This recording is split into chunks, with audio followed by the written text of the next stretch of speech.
ಪ್ರಯಾಗ್ರಾಜ್ನಲ್ಲಿ ನಡೆಯುತ್ತಿರುವ ಮಹಾಕುಂಭಮೇಳಕ್ಕೆ ಹೋಗಲು ಉಡುಪಿಯಿಂದ ಮಾತ್ರ ರೈಲು ವ್ಯವಸ್ಥೆಯನ್ನು ಕಲ್ಪಿಸಿದ್ದರು. ಈ ವಿಚಾರದಲ್ಲಿ ದಕ್ಷಿಣ ಕನ್ನಡ ಜಿಲ್ಲೆಯ ಜನತೆಗೆ ತಾರತಮ್ಯ ಎಸಗಿದ್ದರು. ಈ ಬಗ್ಗೆ ವಿ4 ನ್ಯೂಸ್ನಲ್ಲಿ ಸಮಗ್ರ ವರದಿ ಬಿತ್ತರಿಸಿ ಸಂಬಂಧಪಟ್ಟ ಇಲಾಖೆಯ ಗಮನ ಸೆಳೆಯಲಾಗಿತ್ತು. ಇದೀಗ ಎಚ್ಚೆತ್ತುಕೊಂಡ ರೈಲ್ವೆ ಇಲಾಖೆಯ ಅಧಿಕಾರಿಗಳು ಮಂಗಳೂರಿನಿಂದಲೂ ರೈಲಿನ ವ್ಯವಸ್ಥೆ ಕಲ್ಪಿಸಲು ಸಿದ್ಧತೆ ನಡೆದಿದೆ ಎನ್ನಲಾಗಿದೆ.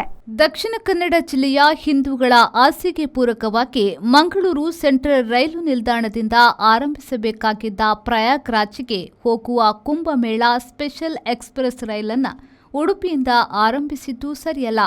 ಎಲ್ಲರಿಗೂ ಅನುಕೂಲ ಆಗುವ ಈ ವಿಶೇಷ ರೈಲು ಮಂಗಳೂರು ಸೆಂಟ್ರಲ್ ನಿಲ್ದಾಣದಿಂದಲೇ ಆರಂಭಿಸಬೇಕು. ಈ ಬಗ್ಗೆ ಸಂಸದರು ಸೂಕ್ತ ಕ್ರಮ ಕೈಗೊಳ್ಳಬೇಕು ಎಂದು ಮನವಿಯನ್ನ ಮಾಡಲಾಗಿತ್ತು.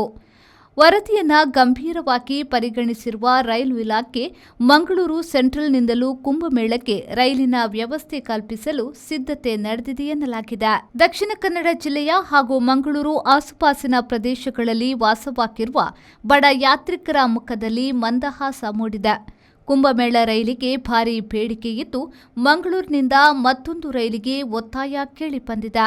ಮತ್ಸ್ಯಗಂಧ ರೈಲು ಫೆಬ್ರವರಿ 17ನೇ ದಿನಾಂಕದಿಂದ ಹೊಸ ಬೋಗಿಗಳಾಗಿ ಬದಲಾಗಲಿದ್ದು, ಹಳೆಯ ಬೋಗಿಗಳನ್ನೇ ಬಳಸಿ ಮಂಗಳೂರು ಸೆಂಟ್ರಲ್ನಿಂದ ಪ್ರಯಾಗ್ರಾಜ್ ಕುಂಭಮೇಳ ವಿಶೇಷ ರೈಲಿಗೆ ದಕ್ಷಿಣ ರೈಲ್ವೆ ಉಡುಪಿ ಮಂಗಳೂರು ಸಂಸದರಿಗೆ ಒತ್ತಡ ಹೆಚ್ಚಾಗಿದೆ.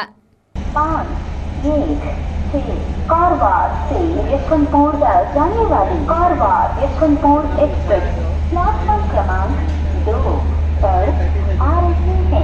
May I have your attention please? Train number 1651 Karwar Yeshwantpur express from Karwar to Yeshwantpur is coming on platform number